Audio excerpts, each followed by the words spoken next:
Imagine discovering a paralyzed alien girl abandoned in the scorched wastelands of Navarra. Her own family left her to die because she was deemed a resource drain. This is exactly what veteran Terran Marine Jason Steele found. His simple act of compassion, refusing to leave her behind, ignites a chain of events that could start an interspecies war or forge an unprecedented alliance. What happens when one human's moral code clashes with an entire civilization's cruel traditions? The heat on Navarra's surface hit like a physical blow, even through Jason Steele's climate-controlled armor. His patrol route took him through the northern sector, where abandoned mining equipment rusted under twin suns and the air tasted of metal and dust. Standard sweep procedures scanned for structural collapses, mineral anomalies, anything that might indicate territorial breaches. Mostly he found silence, then his wrist display pinged. A weak life sign flickered near a collapsed extraction tunnel, so faint it barely registered. Protocol said mark the location, forward the coordinates to Central, continue the route. Nobody went into unstable ruins for a single fading signal. Too risky, too inefficient. But something about that flicker felt wrong. It didn't pulse like machinery or wildlife. It held a rhythm that felt deliberately suppressed. He diverted his path, boots crunching over vitrified soil as he approached the outpost's shattered entrance. Inside, the air hung thick with the smell of ozone and decay. Sunlight cut through holes in the ceiling, illuminating dust motes dancing over broken consoles.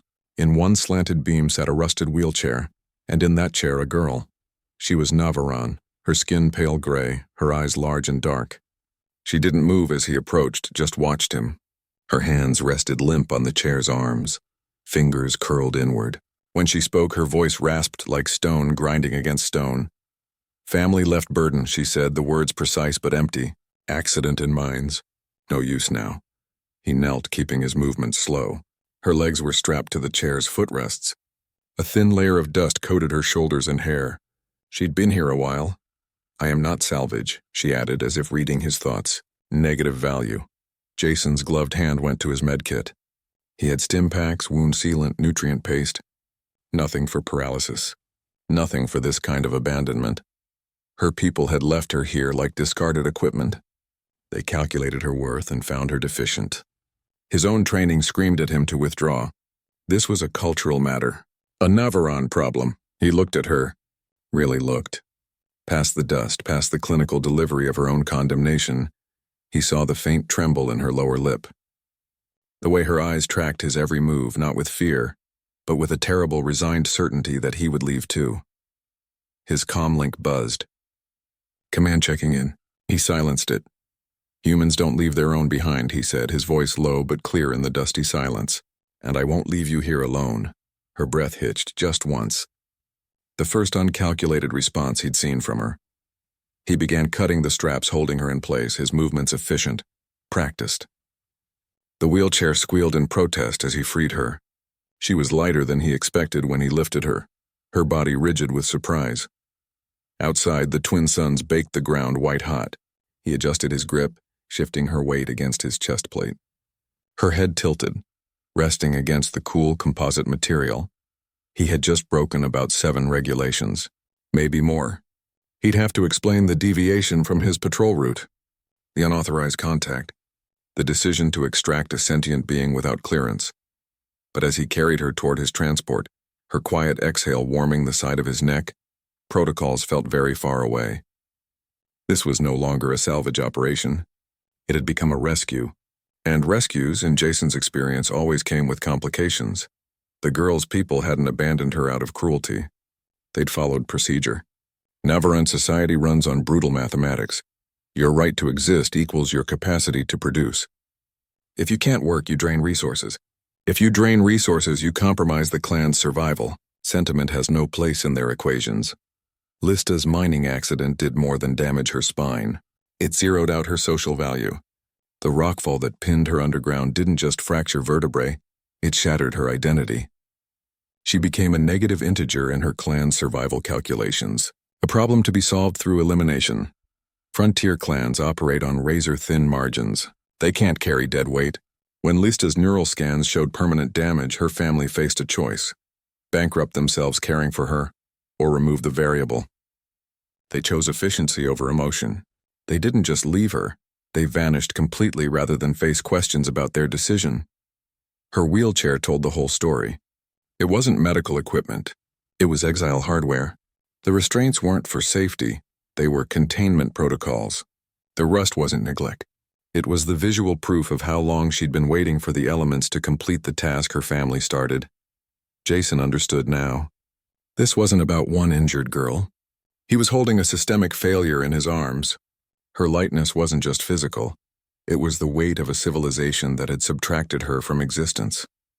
Every breath she took contradicted their cold arithmetic. Navaran survival protocols make the calculations simple. Anyone whose care costs exceed their projected contributions gets marked for recycling or abandonment. Children under 12 get automatic protection. Adults past prime production years receive limited care quotas. Those with permanent injuries like Listas get one assessment, one ruling, no appeals. The Marines' compassion just became a political statement. By saving her, he declared their entire value system flawed. His human sentiment directly challenged generations of Navaran logic. He wasn't just carrying a girl.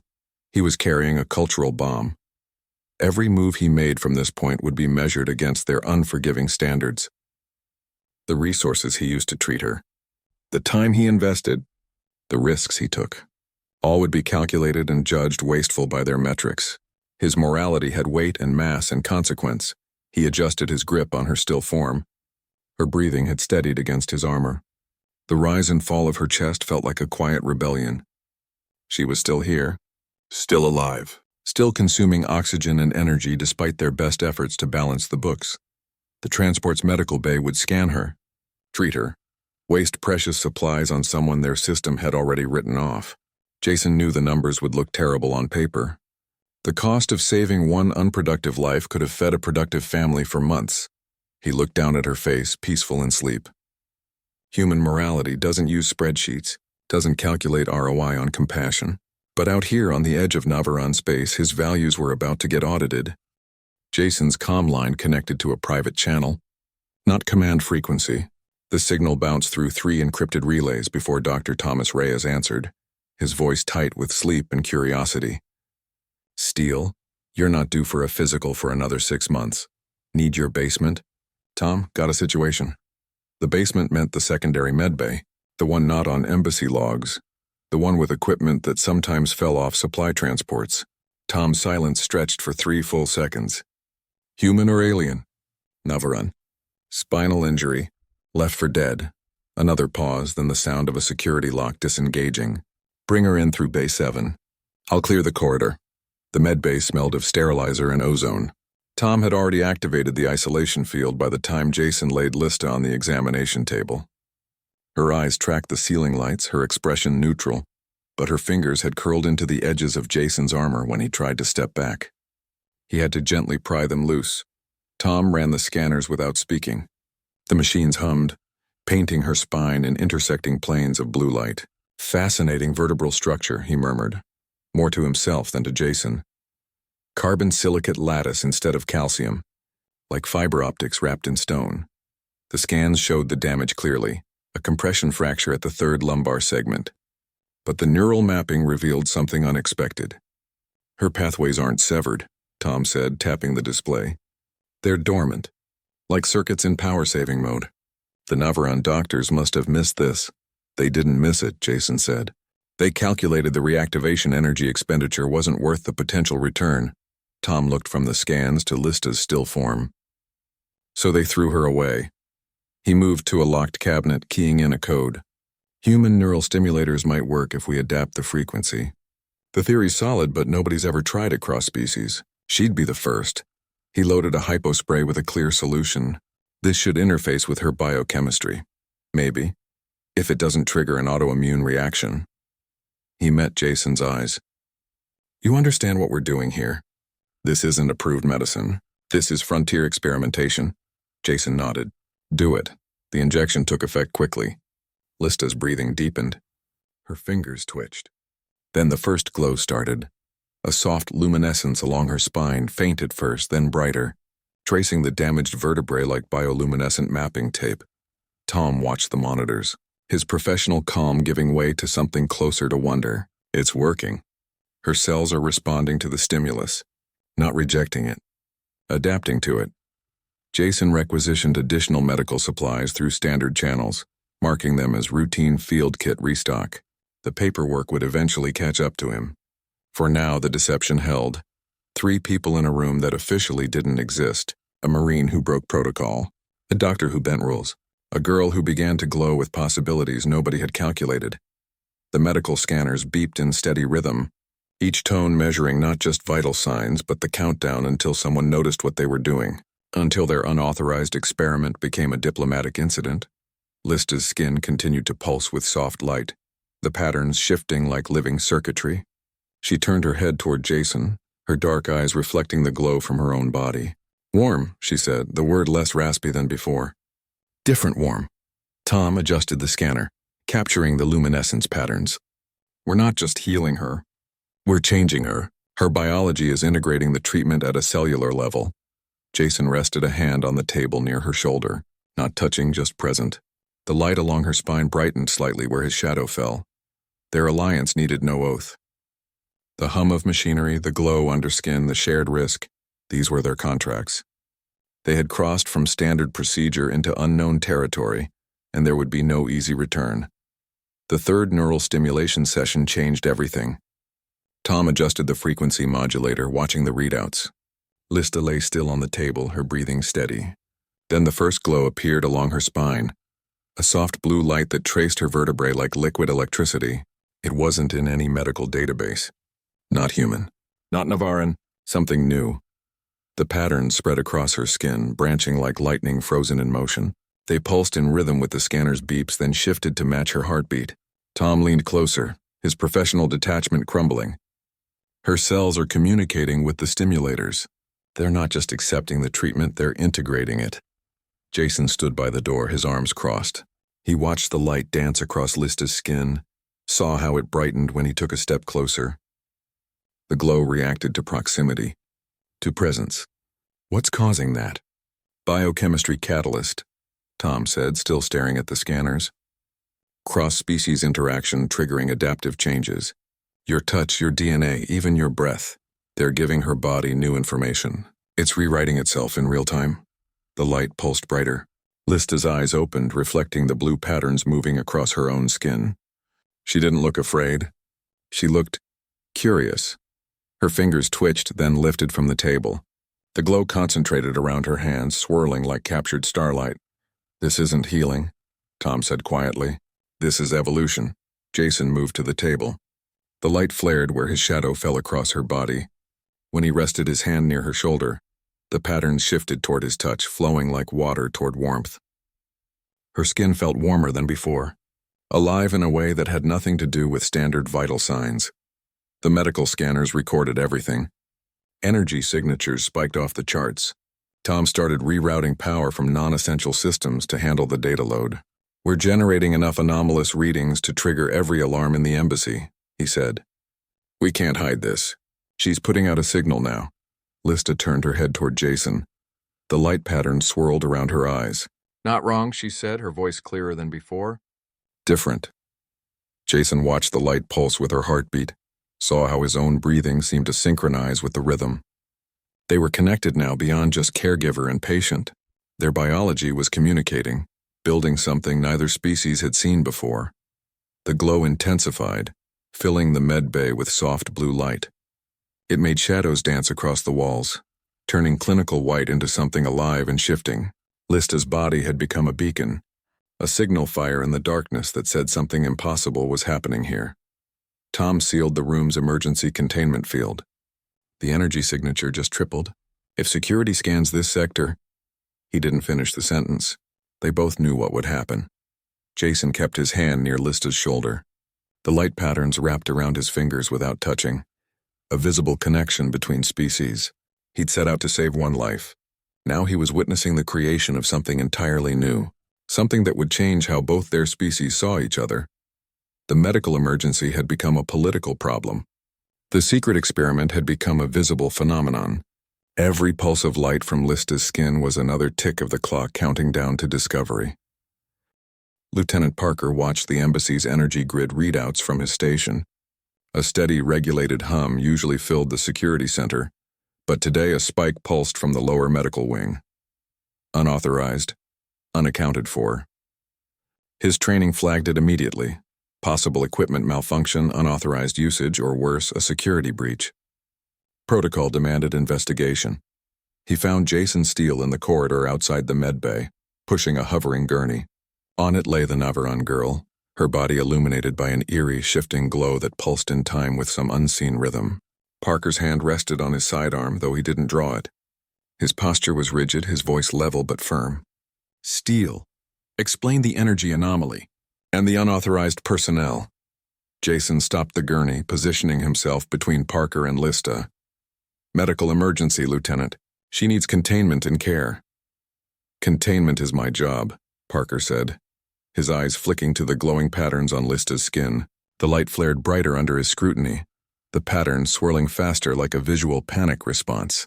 "That doesn't look like any medical condition on file. You're detained, both of you, until we sort this out." Cross-species bonds were listed in security briefings under potential threats, not because they were inherently dangerous, but because they were unpredictable. They fell outside treaty parameters, outside controlled interaction protocols. They created allegiances that bypassed chains of command, that ignored diplomatic borders. For a society built on cold equations, an emotional or biological connection that couldn't be measured was the ultimate security risk. Jason stood his ground, his mind racing through options. His career was already on the line. Lista's safety was a fragile thing, dependent on secrecy and speed. And the entire fragile peace between Terrans and Navarans could shatter if this was handled wrong. He saw the conflict in Parker's eyes. The trained soldier following orders, but the man seeing a scared girl lit up like a warning beacon. They were escorted to an isolation chamber. The door hissed shut, sealing them in a sterile white room. The air recycler hummed. Lista's glow cast moving shadows on the blank walls, making the space feel both claustrophobic and infinite. Hope felt like a virus here, something that needed to be quarantined and studied. Parker watched through the observation window, his expression unreadable. He keyed his comm. "I need a biohazard team to level 7, and get command on the line." He glanced back at Lista, his professional mask slipping for just a second. He saw a person, not a threat. But rules were rules. Orders were orders. The game had changed. Jason was no longer just a Marine bending regulations. He was a prisoner of his own choices, locked in a white room with a living testament to why those choices were forbidden. Every pulse of light from Lista's skin was a heartbeat that contradicted the manual, a rhythm that defied containment. Parker's diligence had just turned a secret rescue into an official incident. The Navaran hunters appeared without warning. One moment the horizon held only heat shimmer and dust. The next 8 figures stood in perfect formation, their armor absorbing the light rather than reflecting it. These weren't clan enforcers sent to tidy up loose ends. They were specialists. Their movements synchronized, their gear minimal and lethal looking. They had one objective: retrieve the girl. Harris saw them first from the perimeter watch. His alert snapped Parker to attention. Both men recognized the threat level immediately. These hunters moved with a precision that spoke of military training beyond frontier security. Their arrival changed everything. Lista wasn't just an abandoned burden. She was a high-value target worth deploying elite forces. Parker coordinated the defensive response. Flash charges deployed, creating strobing barriers of light and sound. Non-lethal measures only. The hunters faltered momentarily, their optical sensors overwhelmed, but they adapted quickly, switching to tactile and thermal tracking. Their persistence wasn't aggressive, it was efficient, professional. They weren't here to kill. They were here to collect. Lista's body reacted to the threat before her mind could process it. Her luminescence surged, patterns flaring across her skin like emergency beacons. The light pulsed in rhythm with the flash charges, creating a disorienting strobe effect. She became a weapon she didn't understand, her biology responding to danger with visible intensity. Jason positioned himself between her and the hunters, his Marine training taking over. But standard combat tactics felt clumsy against their fluid movements. The hunters advanced through the defensive measures. They used the terrain better than the humans, their knowledge of Navaran geology giving them tactical advantages. They ignored Harris and Parker, focusing only on reaching Lista. Every dodge, every countermove revealed their singular purpose. They weren't just retrieving property. They were silencing evidence. Jason recognized the patterns. He'd seen similar focus in intelligence recovery operations. The hunters moved with the urgency of operatives covering a critical breach. Their equipment included containment fields and neural dampeners, tools for preservation, not disposal. They needed Lista alive but neutralized. Lista's glow intensified under the pressure. The light patterns became almost blinding, reacting to the hunter's proximity. Her body temperature spiked. Jason felt the heat through his armor where he shielded her. The medical monitors they'd rigged alarms screamed about energy readings that shouldn't be possible from a living organism. Harris adjusted tactics, using the environment against the hunters. He triggered a controlled rockfall, forcing them to divide attention between the collapsing terrain and their target. Parker provided covering fire with sonic disruptors, their frequencies tuned to disorient without causing permanent damage. The confrontation became a strange ballet, human restraint against Navaran determination. The hunters' persistence revealed their true mission. They weren't just following orders. They were preventing exposure. Every move they made showed they couldn't afford to fail. Couldn't afford to let Lista remain in human hands. Couldn't afford the truth she represented to become known. Jason realized this wasn't about one disabled girl. This was about whatever her transformation revealed. Whatever secret her glowing skin threatened to expose. The hunters fought with the desperation of those protecting something far more valuable than one life. Their professionalism, their elite status, their refusal to engage in lethal combat, all pointed to orders from the highest levels. Lista's luminescence stabilized into a steady, brilliant glow. The patterns locked into place like circuitry achieving optimal function. She looked from the hunters to Jason, her expression calm amid the chaos. She understood their purpose better than anyone. They weren't just coming to take her back. They were coming to erase what she'd become. Commander Harris worked the comm lines while Parker held the hunters at bay. He dug through encrypted Navaran data streams, his fingers flying across the console. The patterns weren't adding up. Why deploy elite hunters for one disabled girl? Why this urgency? Then he found it, buried in medical logs marked for disposal. Lista's accident report. The rockfall that broke her spine wasn't accidental. The seismic charges that triggered it were deliberately misaligned. It was a test. Navaran clan leaders had been running experiments for years. They targeted individuals with specific genetic markers, those showing potential for what they called luminescent ascension. They created life-threatening scenarios, cave-ins, reactor leaks, oxygen deprivation. Those who developed the glow were taken for further study. Those who didn't were discarded as failures. It was a brutal Darwinian filter disguised as resource management. Lista's suffering wasn't a tragedy. It was laboratory conditions. Her family didn't just abandon a burden. They followed experimental protocol. The wheelchair wasn't exile hardware. It was observation equipment. They left her to die because she failed to transform under stress. Or so they thought. Jason listened to Harris's report, his hand resting on Lista's shoulder. Her glow pulsed under his touch, patterns shifting like living evidence. His understanding shifted from cultural disgust to cold fury. This wasn't tradition. This was oppression wearing efficiency's mask. The clan leaders used survival calculus to justify torture. They turned their own people into lab specimens. The hunter's persistence made perfect sense now. Lista wasn't just a recovered asset. She was proof. Her transformation under human care exposed their entire operation. She demonstrated that luminescent ascension required something their experiments lacked.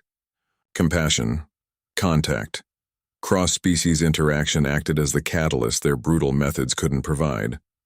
Jason looked at Lista, really looked. The girl who thought herself a negative value had become living evidence against a corrupt system.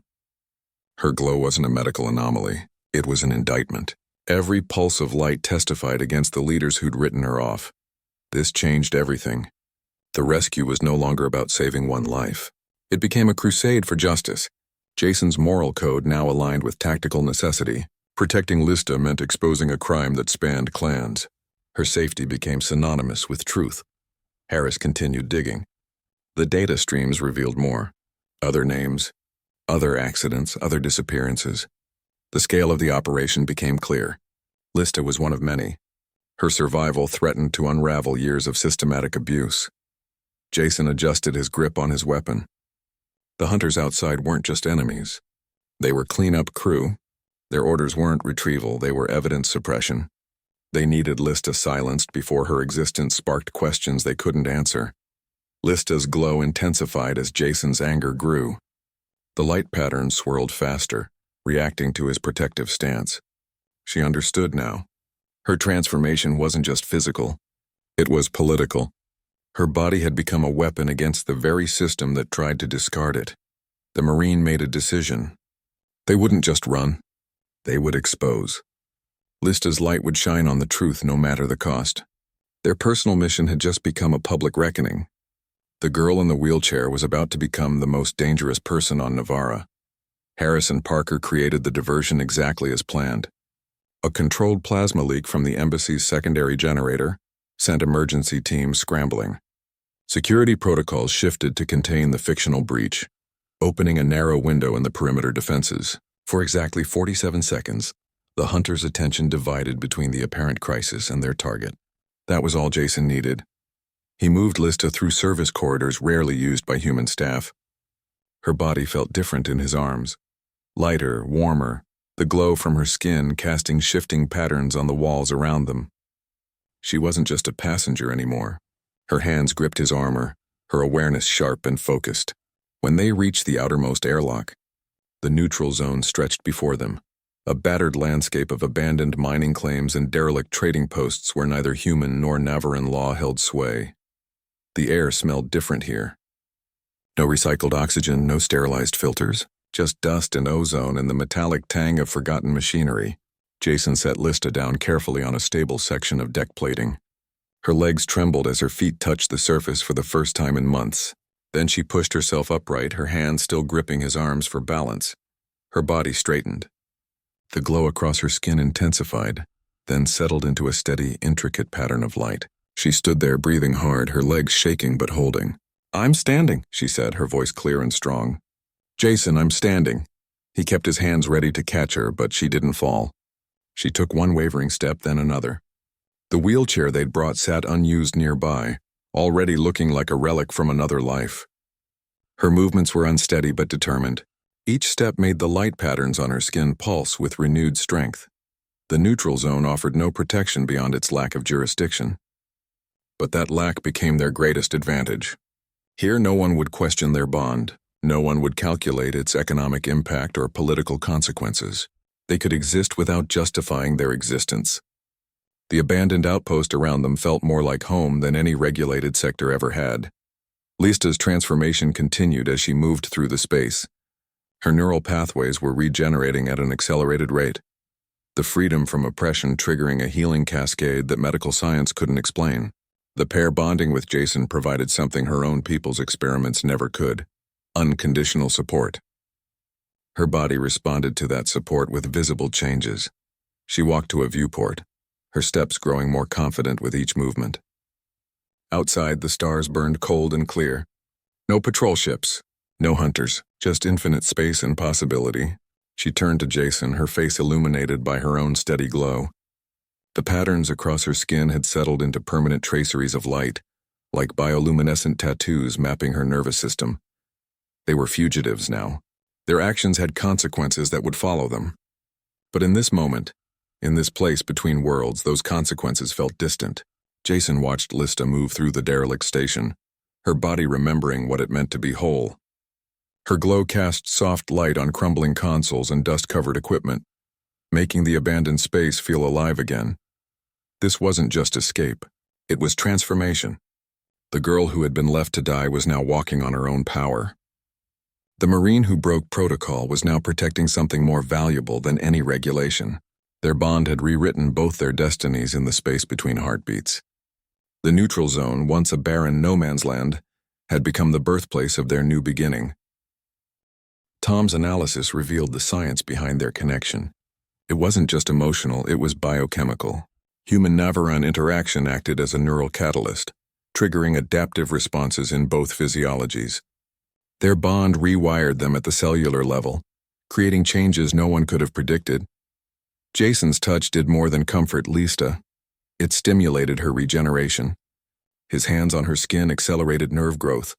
His breath near her face synchronized their heart rhythms. The pairing created a synergy that medical science couldn't explain. Their cells communicated across species barriers, sharing information that shouldn't be compatible. Lista understood this better than anyone. In Navaran culture, she explained, her voice clinical but warm, such joining creates biological changes. She described it as a physiological evolution, not a romantic development. The bond wasn't about affection, it was about integration. Their bodies were learning to speak each other's language. Jason felt it too. A heightened awareness that went beyond normal perception. He could sense her emotional states before she spoke. His own neural pathways seemed to rewire themselves, adapting to her rhythms. When she was near, his senses sharpened. When they touched, his cells responded with increased efficiency. It felt like his body was learning a new operating system. The physical intimacy made them pioneers. They were the first documented case of cross-species pairing between humans and Navarans. Their bodies became living documents of diplomacy, their skin recording the story of their connection in light and nerve impulses. Lista's luminescent patterns were just the visible part of the transformation. Tom's scans showed the depth of the changes. Jason's white blood cell count increased when Lista was stressed. Lista's neural regeneration accelerated when Jason was nearby. Their biochemistry had become interdependent, each body supporting and enhancing the other's functions. The doctor called it symbiotic evolution, two species creating something new through connection. The bond created physiological dependencies neither had anticipated. When separated by more than a few meters, both experienced decreased cognitive function and lower energy levels. When reunited, their vital signs stabilized and enhanced. Their bodies had literally transformed to accommodate each other's presence.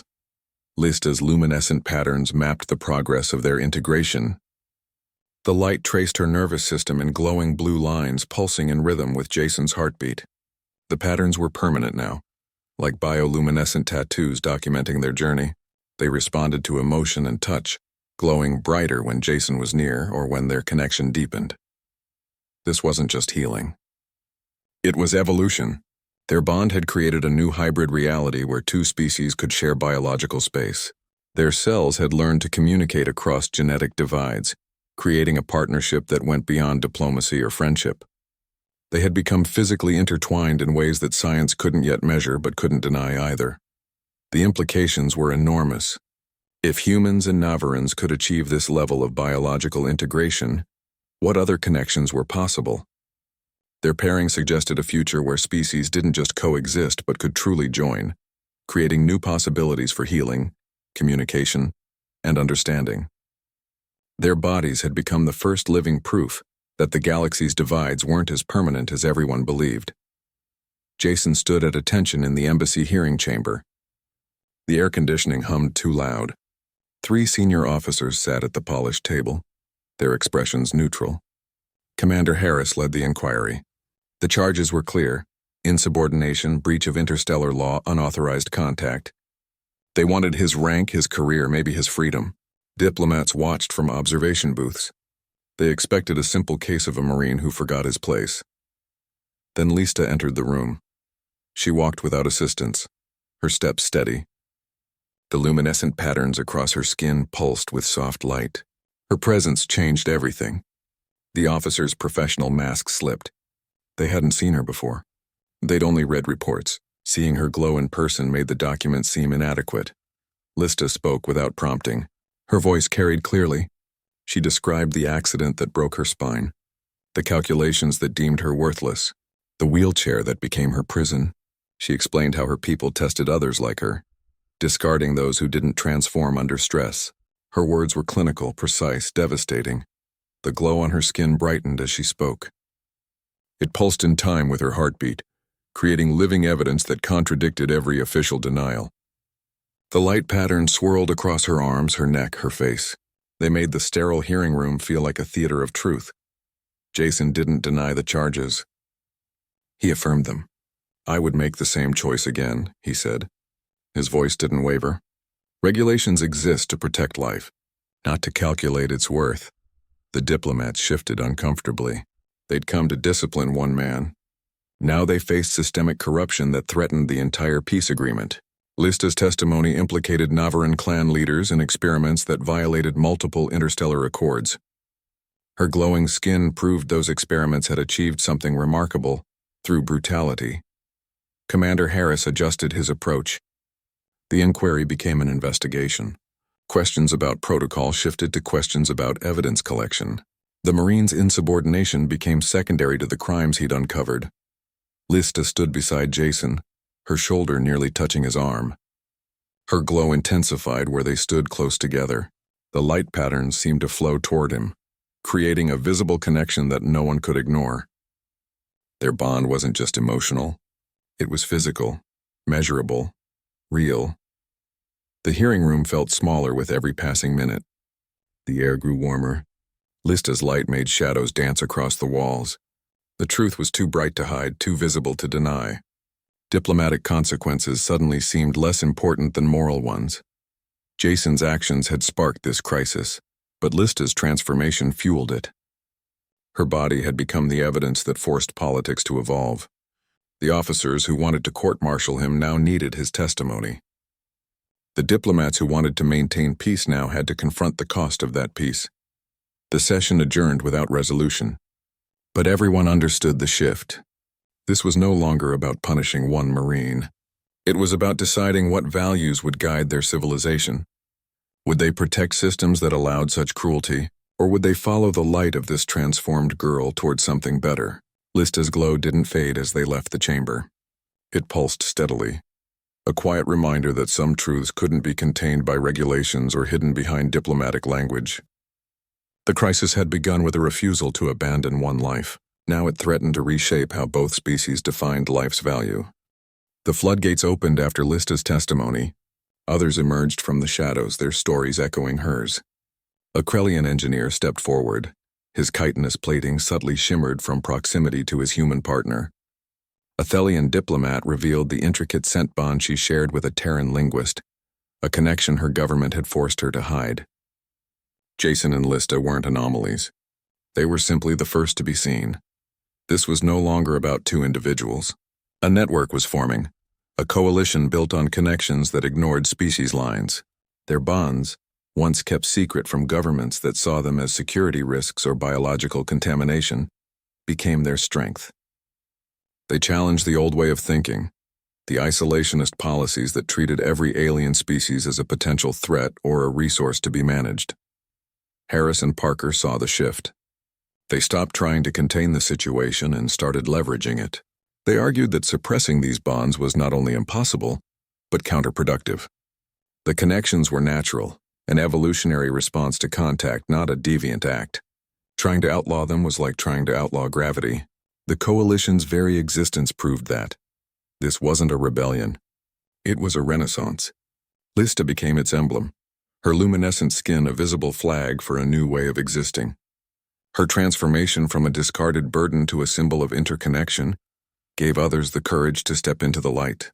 Her story proved that these bonds didn't weaken individuals or civilizations. They created something stronger. The coalition's power lay in its diversity. It wasn't just humans and Navarans. Krellians, Thelians, half a dozen other species joined, each bringing unique perspectives. They were a mosaic of different biologies, cultures, and experiences, united by a single shared goal. They didn't want conquest or dominance. They wanted the right to connect. They wanted to make the galaxy safe for understanding, not just treaties.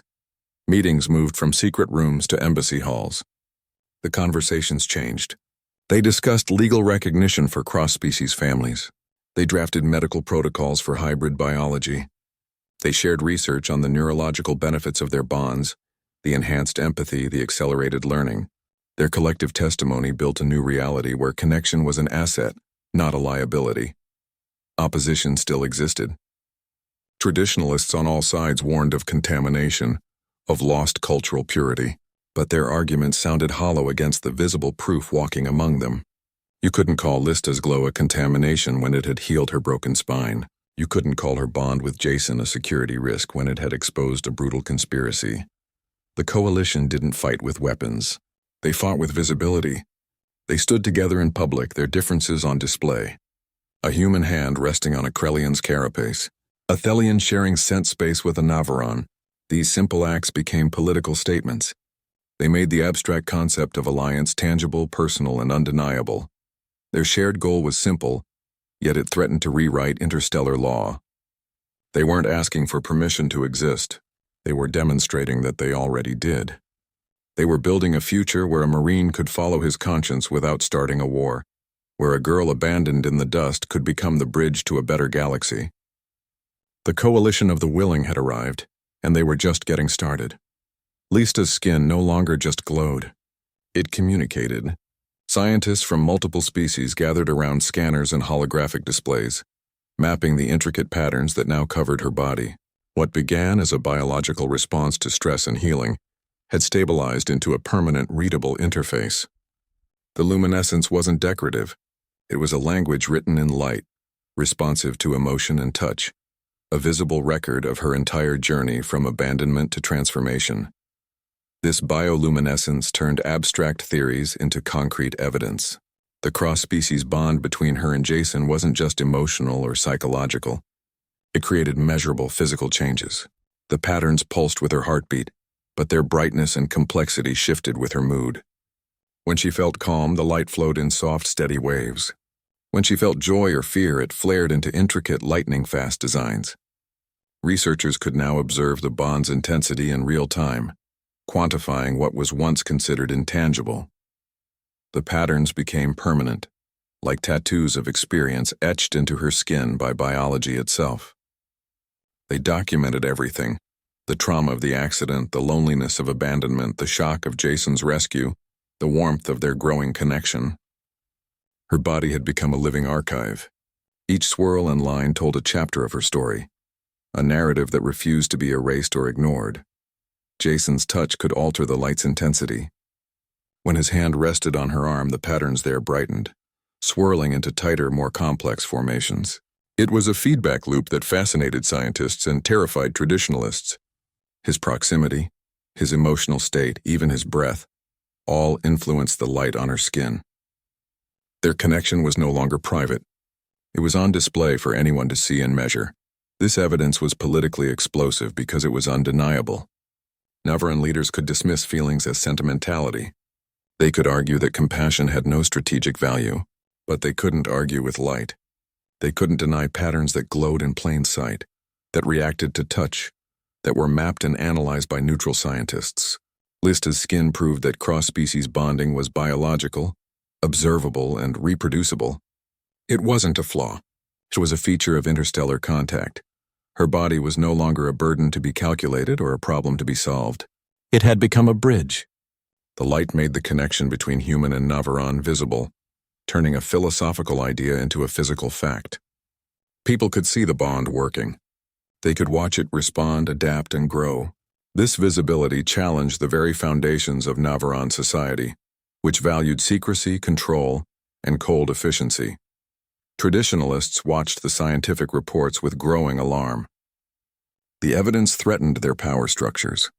If bonding could be measured, it could be studied. If it could be studied, it could be understood. And if it could be understood, it could no longer be suppressed or dismissed as deviant.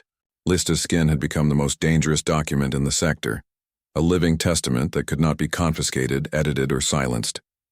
Every pulse of light from her skin was a quiet rebellion. It spoke of connection in a civilization built on isolation. It demonstrated adaptation in a culture that prized rigid tradition. The luminescent evidence didn't just change how people saw Lista. It changed how they saw the future. Her body, once discarded as worthless, now held a map to a new way of existing, one where bonds across species weren't just possible, but visible, measurable, and real. The courtroom atmosphere shifted from condemnation to calculation. The officers who'd prepared court-martial papers now saw Jason differently. His breach of protocol hadn't weakened their position. It had exposed a critical vulnerability in Navaran leadership. His moral compass, once a liability, became a strategic asset. Commander Harris called it a lateral promotion. The paperwork read, Diplomatic Liaison for Interspecies Affairs. Everyone understood what it really meant. Weaponize your compassion. Jason's pulse rifle got locked in an armory. His new office contained a datapad, negotiation templates, and a direct line to cultural analysts. The battlefield moved from dust and rock to conference rooms and policy documents. The stakes felt higher here. One wrong word could unravel months of progress. One misunderstood cultural nuance could reignite tensions. He'd faced enemy fire with less anxiety. Lista worked beside him. Her insights cut through bureaucratic obstacles. She understood Navaran negotiating tactics instinctively. She recognized when clan leaders were stalling, when they were genuinely considering proposals, when they felt insulted. Her luminescent patterns pulsed gently as she worked, a constant reminder of why these negotiations mattered. She translated cold diplomatic language into human terms, and human concerns into concepts her people could grasp. Together they drafted the first protocols for bond recognition. They defined legal protections for cross-species pairs, established medical standards for hybrid biology, created frameworks for cultural exchange that didn't treat differences as threats. Jason's practical experience in the field combined with Lista's innate understanding of her culture turned personal experience into systemic change. They weren't just writing rules. They were building a new foundation for interaction. His old Marine training served him in unexpected ways. Reading tactical situations translated to reading negotiation dynamics. Assessing threats became assessing cultural friction points. Maintaining perimeter security became maintaining diplomatic boundaries. The skills remained, but their application shifted from enforcement to understanding. His field experience gave him credibility when discussing the realities of interspecies contact beyond embassy walls. Lista's presence transformed every meeting.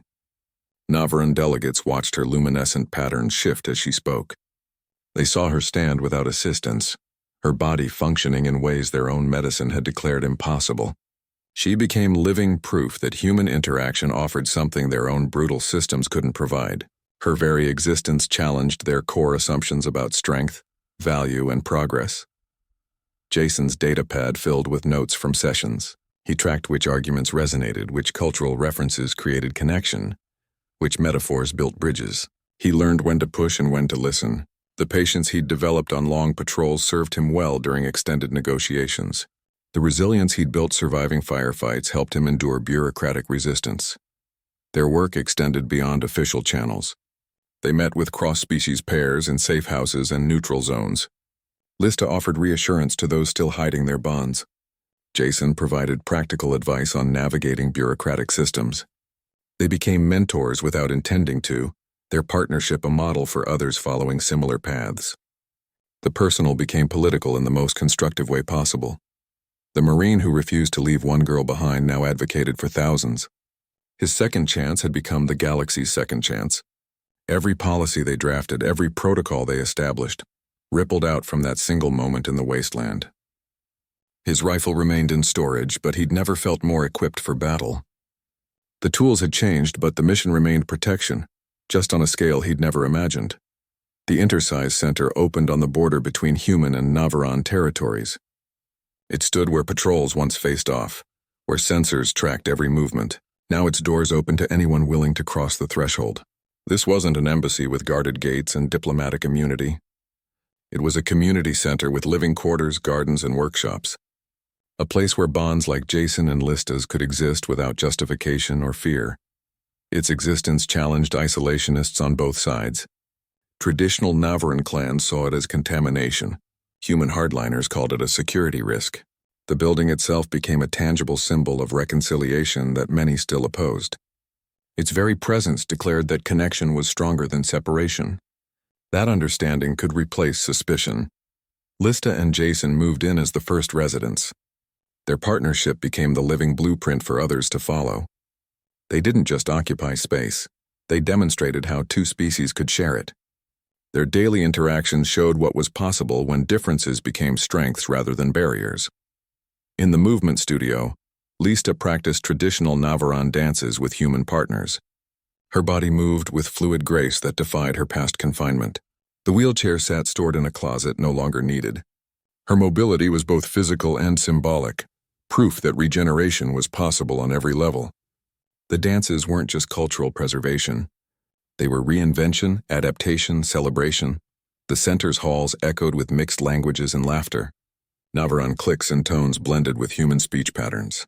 The sound overwhelmed old prejudices, creating a new acoustic environment where difference felt normal. Where belonging didn't require conformity. This was the future they'd risked everything to create. The Marine who refused orders and the girl left for dead had built a home that defied both their cultures' expectations. The center's architecture reflected this blending. Curved Navaran arches meeting straight human lines. Soft natural light mixing with artificial illumination. Lista's transformation from burden to bridge became the center's foundational story. Her journey proved that value wasn't about productivity or utility. It was about connection. Her ability to understand both cultures, to translate between worldviews, made her indispensable. The patterns on her skin pulsed softly as she moved through the spaces, a constant visual reminder of why this place mattered. Jason's role shifted from protector to participant. He helped design security protocols that emphasized inclusion over exclusion. His Marine experience informed systems that kept residents safe without making them feel confined. His practical approach balanced Lista's cultural insights, creating environments where both species felt respected. The center grew organically. Other cross-species pairs arrived, some tentative, some confident. They brought their own stories, their own challenges, their own ways of blending cultures. Each new resident added another layer to the experiment, another data point proving that isolation was a choice, not a necessity. Children played in the courtyards, human, Navaran, and in a few remarkable cases both. Their games created new rules, new languages, new ways of interacting that their parents hadn't imagined. They became the living proof that the center's mission was working, that the future could be different from the past. The isolationists still protested. The traditionalists still warned of cultural decay. But every day the center remained open. Every interaction that ended in laughter rather than conflict made their arguments sound increasingly hollow. The evidence was walking around in plain sight, breathing the same air, sharing the same space. This was no longer an experiment. It was a community. It was home. And it was just beginning. The celebration hall hummed with mixed languages and shifting light. 3 months after opening its doors, the Intersea Center held its first formal gathering. Species that once faced each other across weapon sites now stood shoulder to shoulder, watching the central stage. Then the music began, a traditional Navaran melody built on percussive rhythms and haunting wind tones. Lista stepped into the light. Her movements flowed with a precision that defied her history. Each gesture carried the weight of cultural memory. Each step marked territory once declared impossible for her. The girl labeled useless now commanded the space with nonverbal poetry. Her performance wasn't just dance, it was rebuttal written in motion, a living contradiction to every calculation that condemned her. Jason watched from the front row, his body remembering the rhythms of their shared recovery. His muscles recalled carrying her weight. His nerves echoed the synchronizing pulses they'd shared during her regeneration. His pride wasn't abstract, it felt physical, a warmth spreading through his chest as he watched her move. Her luminescent patterns pulsed in perfect time with the music. The light across her skin became part of the choreography, swirling and brightening with each musical phrase. It was a light show directed by Joy, each pulse mapping her emotional state in visible energy. The patterns had stabilized into permanent markings, but they remained dynamic, responsive to her feelings and the music's flow. This wasn't entertainment. It was declaration, proof that second chances could overwrite destiny. The audience saw not a burden but a beacon, a guide demonstrating what became possible when compassion overruled efficiency. Humans stood beside Navarans, both species witnessing the transformation their cooperation had created. The divisions between them seemed to blur in the face of this shared moment. Lista's body told the whole story without words. Her spine arched where bone had shattered. Her legs extended where paralysis had once been permanent. Her arms swept through air that had once been thick with despair. Each movement reclaimed space that had been denied her. Each gesture expanded the territory of what was possible. The dance climaxed with a series of rapid turns, her luminescent patterns flaring into intricate spirals that mirrored her motion. The light trailed behind her like captured starlight, painting temporary constellations in the air.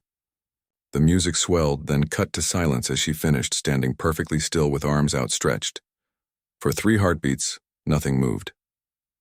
Then the hall erupted in applause that transcended species. Clicking Navaran approval mingling with human clapping. Thelian scent markers releasing notes of celebration into the air. The sound wasn't just praise for a performance. It was acknowledgement of a barrier broken. Lista's chest rose and fell with steady breaths. The patterns on her skin softened to a gentle glow, no longer performing but simply being. She looked out at the crowd, then directly at Jason. Her expression held no triumph, only quiet certainty. She had not just bridged species in that moment. She had transcended them, creating something new in the space between. The wheelchair sat unused in storage. The medical scanners remained silent. The calculations that once defined her worth seemed distant and irrelevant. In its place stood this movement-light connection, a future rewritten not through force but through the persistent refusal to accept limitations. The trials began without ceremony. 3 clan leaders stood accused, their positions of power now cages in a public courtroom.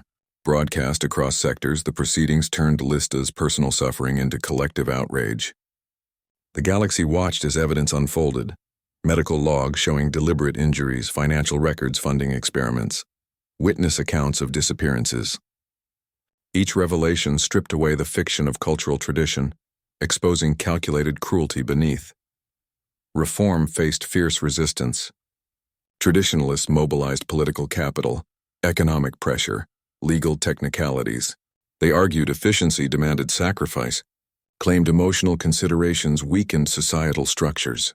Their defenses crumbled against Lista's testimony. She spoke with clinical precision, detailing her abandonment, the wheelchair's restraints, the exact calculations that deemed her worthless. Her luminescent patterns pulsed steadily as she spoke, visible proof that their methods failed where compassion succeeded. The clan leaders fought to conceal their experiment's true purpose, triggering luminescent ascension through trauma. Their corruption wasn't accidental, it was systematic policy. They deliberately injured their own people, discarding those who didn't transform under stress. This brutal Darwinian filter served no scientific purpose. It reinforced their power by eliminating perceived weaknesses and controlling the narrative of what constituted value. New laws took shape during the trials. Legal protections for the disabled became non-negotiable. Cross-species bonds gained formal recognition, their biological reality now backed by legal standing. These weren't minor adjustments. They rewrote fundamental social contracts. The reforms ensured no one would face abandonment for disability again. They made connection across species a protected right rather than a security concern. Lista's testimony became the trial's turning point. Her clarity dismantled defenses built on privilege and secrecy. She described the exact moment her family left her. The chemical smell of the abandoned outpost. The way dust settled on her motionless legs. Her words held no anger, only factual accounting. This emotional neutrality made her testimony more devastating. The clan leader's lawyers couldn't challenge her facts, only try to justify them. Jason stood beside her throughout. His presence reinforced her words. The Marine who refused orders, the man who valued one life over protocol, became living proof that compassion could achieve what coercion could not. His quiet support underscored every point she made. Together, they demonstrated that strength included protection, that power involved empathy, that true efficiency considered all variables, including hope. The convictions carried weight beyond punishment. They established precedent, created accountability, sent a message that calculated cruelty would face consequences. The clan leaders received sentences that reflected their crimes: isolation, loss of status, permanent oversight. Their punishment served as both justice and prevention, ensuring their methods would die with their power. The galaxy watched a paralyzed girl become an architect of change. Lista's transformation from discarded burden to catalyst for reform demonstrated that value isn't predetermined. It's created through action, through connection, through refusal to accept inhuman calculations. Her luminescent skin glowed in every broadcast, a constant reminder that some equations need new variables. The reforms spread beyond Navaran space. Other species examined their own practices. Debates opened about worth, capacity, and interconnection. Lista's case became a benchmark, a standard against which other civilizations measured their humanity. The girl left to die in the dust had sparked a galactic reconsideration of what makes life valuable. Conviction solidified the changes. They turned outrage into structure, emotion into policy, compassion into law. The courtroom became a crucible where a more merciful civilization was forged. And at its center stood two people, a Marine who followed his conscience and a girl whose light refused to be extinguished. The luminescent patterns across Lista's skin didn't fade. They stabilized into intricate, permanent designs like constellations mapped across her body. They traced the pathways of her nervous system in glowing blue lines that pulsed with a soft, steady light. These weren't scars or blemishes. They were living records, dynamic and responsive. They brightened with joy, swirled with concentration, and flared with strong emotion.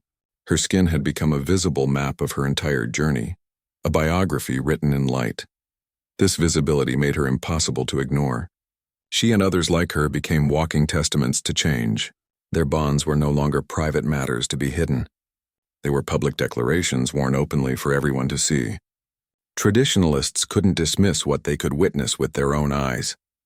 The patterns provided undeniable physical proof that cross-species connection created tangible change. This made them politically explosive. You could argue against sentiment. You couldn't argue with light. Jason's touch still influenced the patterns. When his hand rested on her arm, the light there intensified, swirling into more complex formations. It was their private language made public, a measurable response that fascinated scientists and unsettled politicians.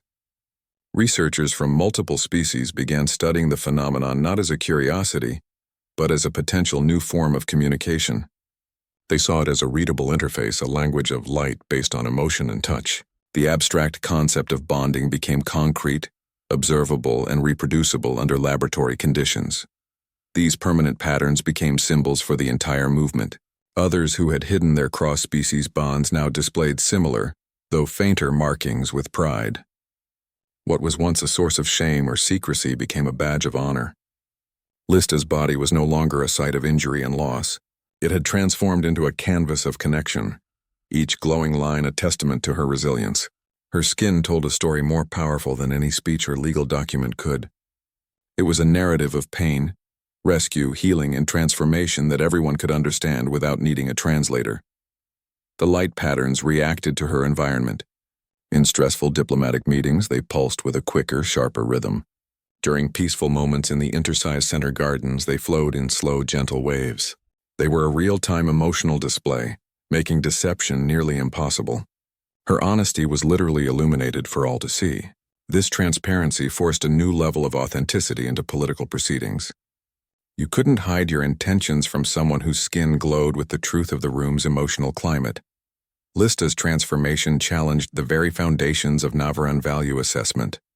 Her worth was no longer a calculation of productivity or utility. It was visible in the light she carried, in the connections she fostered, in the hope she inspired. Her body had been written off as a negative value. Now it was a living bridge between civilizations, its value incalculable. The patterns were the proof. They showed that some equations were too complex for simple arithmetic, that some forms of wealth couldn't be measured in resources alone. The permanent patterns ensured the movement couldn't be erased or forgotten. They were living history, worn on the skin of those who had dared to connect across ancient divides. Lista's light continued to pulse, a steady heartbeat of change in a galaxy learning to embrace connection over calculation. Her skin held the story, and now everyone could read it. The celebration hall buzzed with conversations in mixed languages. Light from Navara's twin suns streamed through overhead panels, mixing with artificial illumination to create shifting patterns on the floor. Jason stood with Lista near the central platform, his hand resting lightly on her lower back. He could feel the familiar warmth through her tunic, the subtle pulse of her luminescent patterns against his palm. Around them, dozens of couples stood close, human and Navaran, Krellian and Thelian, pairings that would have been unthinkable months earlier. He turned to face her fully. The ambient noise seemed to fade. Her dark eyes reflected the dual sunlight. Her face tipped up toward his. The decision felt both spontaneous and inevitable.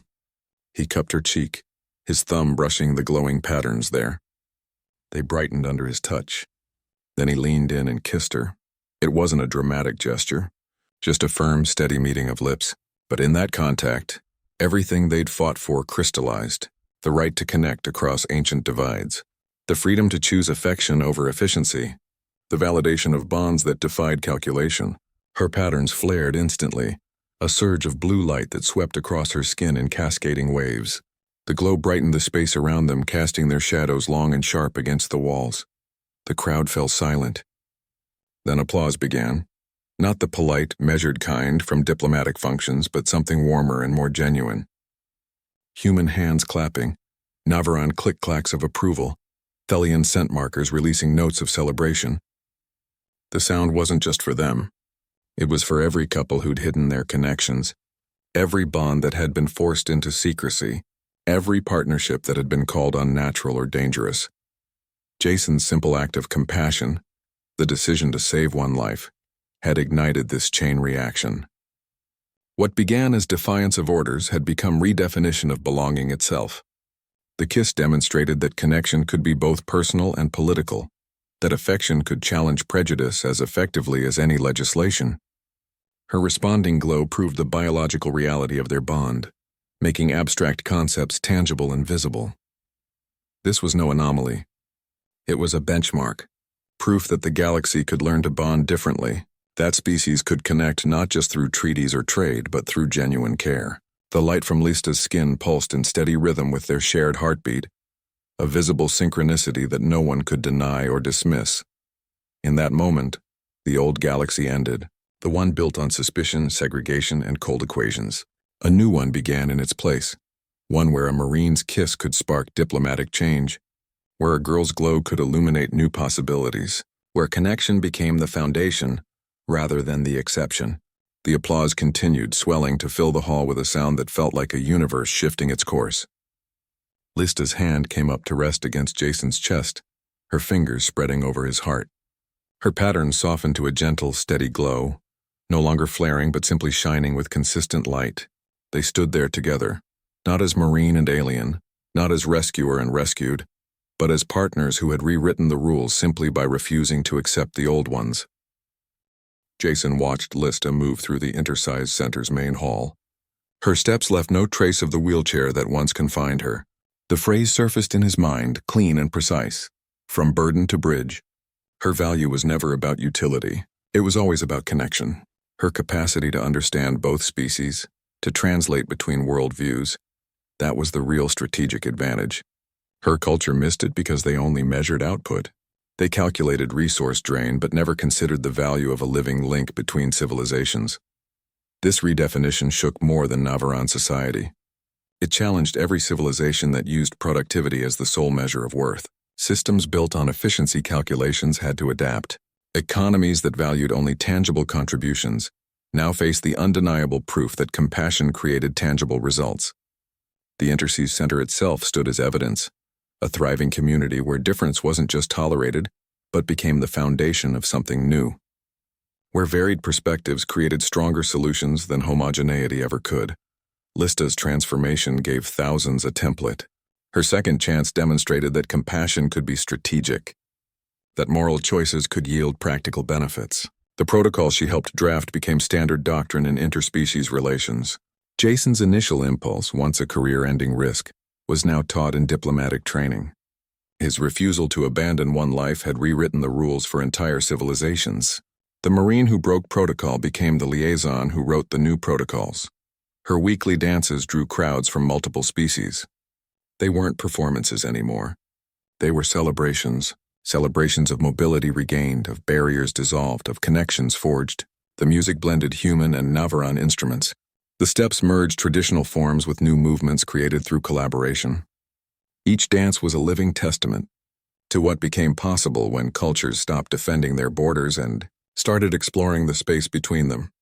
They'd begun with a rusted wheelchair in a scorched wasteland. They'd built a future among the stars. The journey wasn't clean or easy. It required facing down hunters, enduring trials, challenging deeply ingrained prejudices. But each obstacle overcome made the foundation stronger. Each victory proved that connection could survive even the most determined opposition. Lista's luminescent patterns glowed softly as she moved through the crowd. They'd stabilized into permanent markings, but they still responded to emotion and touch. When Jason joined her, the patterns along her arm brightened where his hand rested. Their connection remained visible, a constant reminder of the biological truth that made all this possible. That some bonds transcended species, that some connections rewrote the rules at a cellular level. The center continued to grow. New wings opened. New species joined. The community evolved, constantly adapting, learning from each addition. Lista moved among them all, her presence a quiet reassurance. She remembered the dust, the silence, the calculated abandonment. She carried that memory not as a wound, but as a reference point, a reminder of how far they'd come and why they couldn't go back. They'd started with one Marine's refusal to follow orders. They'd built a galaxy where that refusal became the new standard, where compassion was recognized as strength, where connection was valued as strategy, where every life was worth saving not for what it could produce, but for what it could become. The wheelchair remained in storage, a relic from a past that no longer defined them. The future was too bright, too expansive to be limited by old calculations. Jason's refusal to abandon the girl didn't just save a life. It rewired two civilizations. His defiance became new doctrine, transforming cold equations into bridges. Across the galaxy, a single choice proved compassion could outcalculate efficiency every time. The future often arrives not with grand announcements but quiet decisions, to see worth where others see waste. His story reminds us that one act of moral courage can alter the course of history. To value a life isn't sentimental, it's strategic. And sometimes the bravest weapon is a simple, stubborn no when told to walk away.